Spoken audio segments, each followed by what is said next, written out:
안녕하세요. 오늘도 묵상하러 나오신 우리 성도님들을 예수님의 이름으로 사랑하고 축복합니다. 이제 디모데 전서와 후서로 저희가 많은 은혜를 받고 있는데요. 벌써 마지막 디모데 후서입니다. 묵상책에서는 묵상 본문이 벌써 이미 호세아로 넘어갔는데요. 이번 주 수요 묵상에서는 마지막으로 디모데 후서를 보려고 합니다. 마지막까지 주실 은혜를 기대하면서 제가 기도하고 시작하겠습니다. 사랑하는 하나님, 이제 우리가 함께 묵상을 시작합니다. 우리의 힘이 아니라 성령님의 힘으로 조명과 지혜로 우리가 말씀을 깨달을 수 있도록 하여 주시고, 또 삶을 살 때에도 성령님의 힘으로 살아낼 수 있도록 도와주세요. 감사하신 예수님 이름으로 기도드렸습니다. 아멘. 네, 오늘은요, 세상의 풍조를 쫓지 말라라는 제목으로 디모데후서 4장 1절에서 8절까지 함께 말씀을 듣겠습니다. 먼저 세번역입니다. 나는 하나님 앞과 산 사람과 죽은 사람을 심판하실 그리스도 예수 앞에서 그분의 나타나심과 그분의 나라를 두고 엄숙히 명령합니다. 그대는 말씀을 선포하십시오. 기회가 좋든지 나쁘든지 꾸준하게 힘쓰십시오. 끝까지 참고 가르치면서 책망하고 경계하고 권면하십시오. 때가 이르면 사람들이 건전한 교훈을 받으려 하지 않고 귀를 즐겁게 하는 말을 들으려고 자기네 욕심에 맞추어 스승을 모아들일 것입니다. 그들은 진리를 듣지 않고 꾸민 이야기에 귀를 기울일 것입니다. 그러나 그대는 모든 일에 정신을 차려서 고난을 참으며 전도자의 일을 하며 그대의 직무를 완수하십시오. 나는 이미 부어드리는 제물로 피를 흘릴 때가 되었고 세상을 떠날 때가 되었습니다. 나는 선한 싸움을 다 싸우고 달려갈 길을 마치고 믿음을 지켰습니다. 이제는 나를 위하여 의의 면류관이 마련되어 있으므로 의로운 재판장이신 주님께서 그날에 그것을 나에게 주실 것이며 나에게만이 아니라 주님께서 나타나시기를 사모하는 모든 사람에게도 주실 것입니다. 아멘. 쉬운 성경입니다. 나는 하나님과 그리스도 예수님 앞에서 그대에게 엄숙히 명령합니다. 그리스도께서는 다시 오셔서 산 사람과 죽은 사람을 심판하시고 그의 나라를 세우실 것입니다.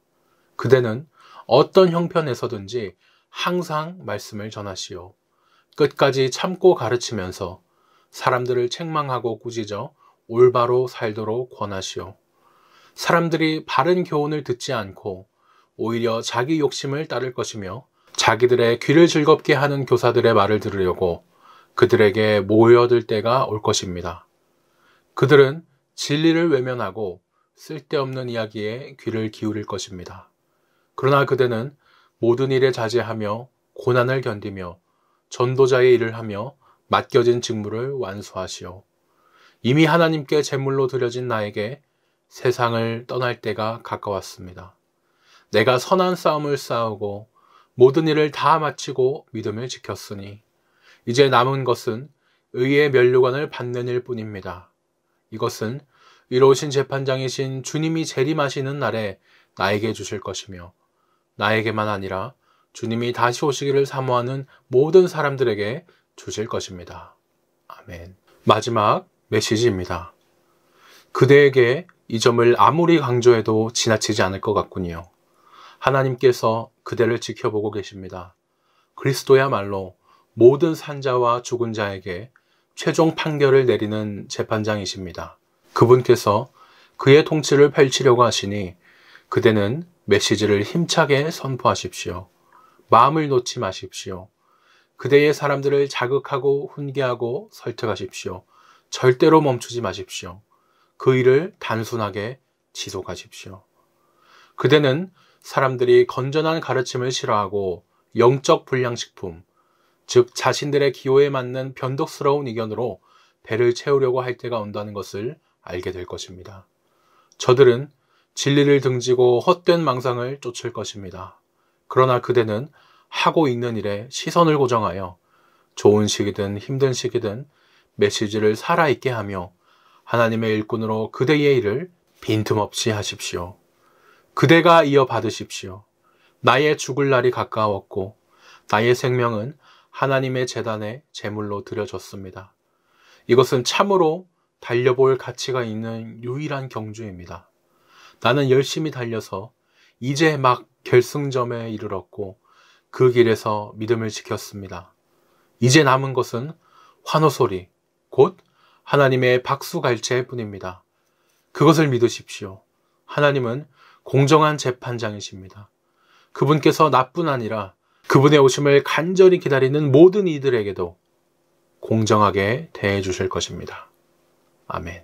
네, 지금까지 저희가 3번 말씀을 들었습니다. 요즘 사람들은 자아실현을 참 하고 싶어 합니다. 말은 어렵지만 내가 나답게 살고 싶고 진정한 내가 되고 싶고 그런 것이죠. 참 말은 좋습니다. 그런데요, 알고 보면 이 자아실현이라는 말이 자기가 원하는 걸 다 가지려고 하는 욕심일 때가 많습니다. 지금 세상이 그런데 내가 하고 싶은 대로 해 라는 그런 말이 이제 응원하는 말이 되고요. 내가 하고 싶은 대로 다 하고 되고 싶은 대로 되는 그게 최고인 세상이 되었습니다. 하지만요, 세상은 그럴지라도 하나님을 믿는 우리는 다르죠. 내 욕심을 따르기보다는 하나님이 주신 중요한 일을 따라가야 하겠습니다. 물론 이것도 쉽지는 않습니다. 세상 사람들은 주변에 다 자기 욕심을 따라가고 있는데 우리만 그 하나님이 원하시는 사명을 따라 산다. 이거는 거센 강물을 거슬러 올라가는 것처럼 참 너무나 힘든 일이죠. 정말 특별한 어려움인데요. 그런데 하나님께서는 또 그런 특별한 어려움이 있는 사람에게 또 특별한 선물을 주시죠. 그 선물이 오늘 말씀에 나오는데 의의 면류관입니다. 방송국의 대상, 올림픽 월드컵 우승, 미슐랭 별 3개 전부 다 여러 개 중 하나만 받아도 평생의 자랑거리거든요. 인생 업적이죠. 왜 그렇습니까? 상을 주는 곳이 권위가 있어서입니다. 그런데 우리 하나님께서는요, 이 세상의 권위보다 어차피 이것들은 다 하나님이 만드신 것에 불과하기 때문에 비교도 할 수 없이 높으신 분이 하나님이십니다. 이런 하나님이 우리에게 이제 상을 주시는데요. 이 하나님 주시는 면류관을 함께 저희가 상으로 받았으면 좋겠습니다. 큰 1번입니다. 1절에서 6절을 보니까 우리는 말씀을 세상에 전파하는 전도자라고 합니다. 말씀을 전파하기 위한 자세는 무엇입니까? 2절을 보니까 때를 얻든지 못 얻든지 항상 힘써야 하며 평상시 모든 일에 오래 참음과 가르침으로 경책하며 경계하며 권해야 한다고 합니다. 흔히 하나님의 일을 한다고 하면요, 내가 뭔가 결과를 만들어내서 증명을 해야 된다 이렇게 생각을 합니다. 유명해져서 크게 쓰임 받으려고 하고 사람이 많은 곳에서 많은 사람에게 영향력을 줘야 제대로 하나님 일 하고 있다 이렇게 생각을 합니다. 하지만요, 성경에서 말하는 하나님 일은 정말 간단해요. 그냥 하나님 말씀대로 사는 것. 그게 이미 하나님의 일을 하고 있는 것입니다. 하나님은요, 기회를 얻든지 못 얻든지 말씀을 전하라고 하셨고요. 그 이후에 그 말씀을 듣고 사람이 복음으로 변할 수도 있고 변하지 않을 수도 있는데 그 결과는 말씀하시지 않고 어떠하든지 오래 참으며 권면하라 이렇게만 말씀을 하셨습니다. 아니, 그 사람이 변하고 안 변하고 우리에게는 중요해요. 하지만 하나님께서는 그저 그냥 변하든 변하지 않든 오래 참으며 말씀을 전했구나 그렇게만 한다면 이미 성공한 것이다 이렇게 말씀해 주시는 것이죠. 바울도 이 사실을 알고 있었습니다. 자기는 심고 물 주는 자일 뿐이고 이후에 이제 자라게 하시고 결과를 정하시는 분은 하나님뿐이라고 그렇게 고린도전서에서 고백을 했었죠. 2번입니다. 마지막 때에 사람들은 어떤 풍조 속에 살아갑니까? 3절과 4절을 보니까요. 바른 교훈을 받지 아니하며 자기 욕심을 채워줄 수승을 많이 두고 헛된 이야기를 따른다고 합니다. 사람은요, 누구나 자기에게 필요한 말보다는요, 듣고 싶은 말을 좋아하는 법입니다. 마지막 때가 이 말세가 되면은 사람들은 자기 욕심을 채워주는 달콤한 말을 하는 그 사람들만 따르게 됩니다. 지금 우리 시대에도 자유 라고 하면서 하나님이 주신 게 자유인데 하나님을 떠나서 자기 마음대로 사는 사람들이 있어요. 하지만 이것은요, 자유의지에 대한 좀 큰 오해입니다. 하나님께서 인간에게 자유의지를 주신 것은 진리이고 확실하지만 그 의도, 그 자유는요, 내 마음대로 살라 그게 아니고요. 하나님의 뜻에 따르는 자유입니다. 그러니까 내 마음대로 산다고 그렇게 하나님을 떠나 사는 건 잘못이죠. 그런 자유는 사실 방종에 불과하다고 하겠습니다. 3번입니다. 세상 사람들과 달리 하나님의 일꾼은 어떻게 살아야 합니까? 5절을 보니까 모든 일에 신중하게 행동하고 고난을 받으며 말씀을 전하며 자기 직무를 다해야 한다고 합니다. 지금 세상에는요, 하나님의 말씀이 아니라 그저 듣기 좋은 말만 넘치고 있습니다. 그런데 하나님의 일꾼이 바로 서려면 이 모든 일을 신중하게 해야 된다고 합니다. 우리는 세상 속에서 살고 있죠. 그래서 무조건 세상의 문화를 피할 수도 없거니와 이렇게 피하는 것은 또 세상을 이해하지 못하는 것이기 때문에 잘못입니다. 그런데 그렇다고 또 반대로 이 세상의 문화를 고지것대로 다 따르는 것도 잘못이겠죠. 저희는 모든 일에 신중하게 또 좋은 것은 가져오고 아닌 것은 또 거부하고 이런 식으로 분별을 해야겠습니다. 근데 이렇게 하다 보면요, 다른 사람들은 다 하는데 왜 너네 믿는 사람만 유별떠냐 하면서 환영받지 못할 수도 있어요. 고난도 받겠죠. 하지만 오히려 이 하나님의 일꾼에게는요, 이 고난이 일상이고 당연히 받아야 하는 것이라고 오늘 말씀에서 말하고 있습니다. 대놓고 이렇게 고난을 받으라고 말씀을 하세요. 근데 그렇게 고난을 받더라도 왜 이러지? 이상한 것으로 여길 필요는 없겠죠. 내가 고난받으라 그랬는데 그 말씀대로 잘 살고 있으니까 고난을 받는 거구나. 말씀대로 고난을 받고 있구나. 이렇게 생각하시면 되겠습니다. 계속 그저 지속적으로 말씀을 전하면서 자신의 할 일을, 우리의 할 일을 다 하면 되겠습니다. 나눔 1번입니다. 주의 일꾼은 때를 얻든지 못 얻든지 언제나 하나님의 말씀을 전하기 위해 힘써야 하죠. 전도하고 싶으신 분이 계신가요? 다시 같이 신앙생활 하고 싶은 분이 계십니까? 그분이 나의 전도 대상이에요. 내 전도 대상은 누구일까? 다시 예수님께로 나오도록 우리가 노력하면서 기도하고 있을까? 한번 돌아보면서 생각해 보시면 좋겠습니다. 나눔 2번입니다. 말세의 사람들은요, 가면 갈수록 자신이 듣고 싶은 말만 들으려고 합니다.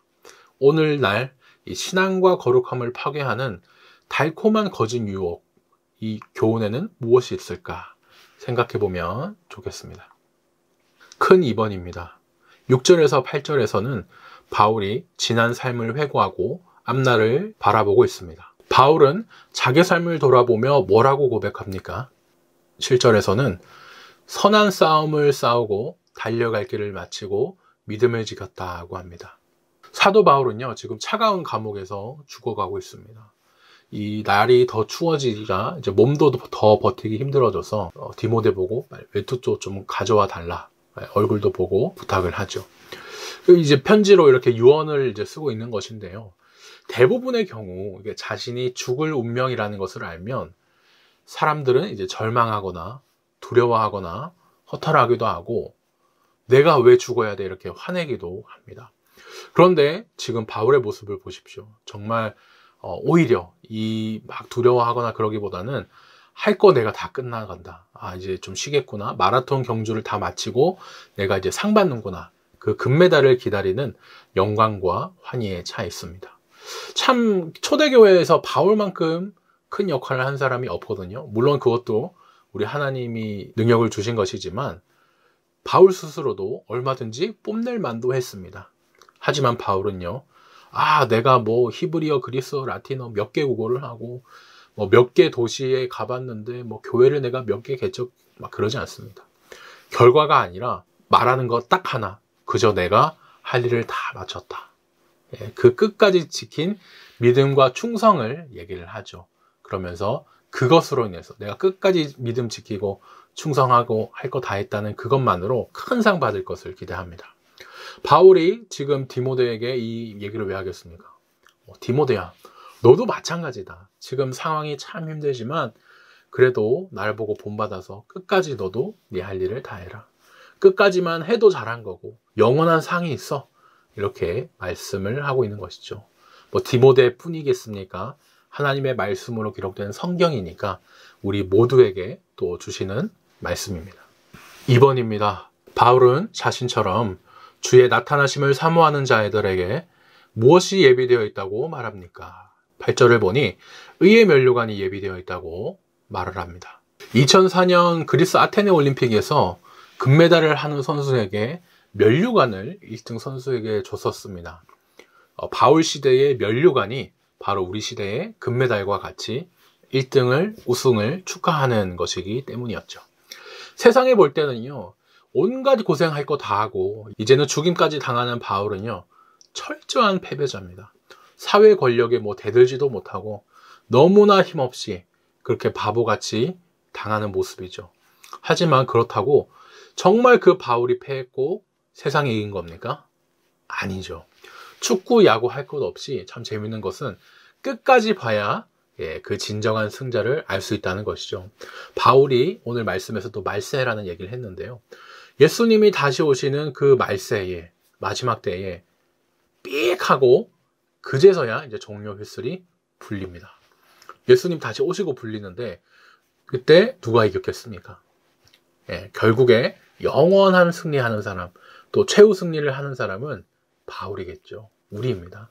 우리는 죄인이지만요, 예수님께서 우리 죄를 지시고 돌아가심으로 우리를 죄 없다고, 의롭다고 그렇게 불러주셨습니다. 예수님을 믿어서 이제 의롭다고 불린 사람들은 영원한 삶을 누릴 것이고, 아닌 사람들은 지금 세상에서야 아무리 돈이 많든 건강 학벌이 좋든 지옥불에 떨어지고 말 것입니다. 끝까지 잘 달린 사람에게 주는 이 의의 면류관은요, 의롭다 불러주신 우리 모든 성도에게 예정이 되어 있고 또 마지막 날에 우리에게 정말 주어질 것입니다. 마지막 기도 제목입니다. 나의 삶에 있어서는 의의 면류관을 바라보며 결과에 매이지 않고 끝까지 주께 충성하게 하소서라는 제목으로 기도해 주시고요. 우리 교회에 있어서는 세상의 문화와 시대를 따르지 아니하며 복음을 드러내는 그런 교회가 되게 해달라고 기도해 주셨으면 좋겠습니다. 오늘 묵상은 여기까지입니다. 오늘 하루도 복된 하루 되시길 예수님의 이름으로 축복하면서 또 추수감사를 보내며 또 한 해의 감사한 일을 더 생각해보는 귀한 시간이 되셨으면 좋겠습니다. 우리 주님 부활하신 기쁜 주일날 뵙겠습니다.